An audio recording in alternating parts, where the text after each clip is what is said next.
La nouvelle économie, centrée sur le commerce et la recherche du profit maximum, a également bouleversé les campagnes. Les champs autour d'Huddersfield en portent encore la trace. Autrefois, une grande partie de ces landes étaient des terres communales. Tout le monde y avait accès. Mais au début du XVIIIe siècle, elles ont été clôturées. Les riches industriels, les dirigeants de manufactures, les propriétaires terriens et les fermiers les ont confisquées pour leur propre usage.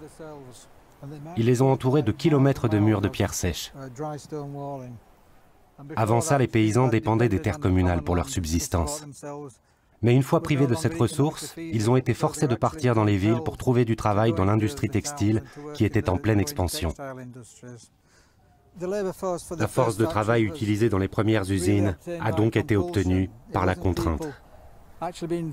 Non pas qu'on ait employé la violence physique pour chasser les gens de leurs terres, mais l'évolution du contexte économique faisait que leur ancien mode de vie n'était plus viable. Pour survivre, ils devaient partir en ville et travailler à l'usine. La contrainte n'était pas manifeste, mais elle n'en existait pas moins. Et clôturer les terres a été l'un des moyens d'obliger les paysans à aller chercher du travail dans les nouvelles villes industrielles.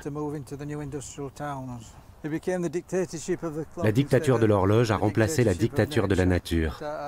Mais la nature est un maître bien plus aimable. En Angleterre, cette confiscation des terres communes s'appelle pudiquement enclosure, clôturage. Dans les Highlands écossais, on parle plus franchement de clearance, nettoyage, comme dans nettoyage ethnique. Le nettoyage, ce sont des hommes en armes au service d'un seigneur local qui chassent de chez eux les petits paysans, parfois en une seule nuit, et détruisent leurs maisons pour les empêcher de revenir.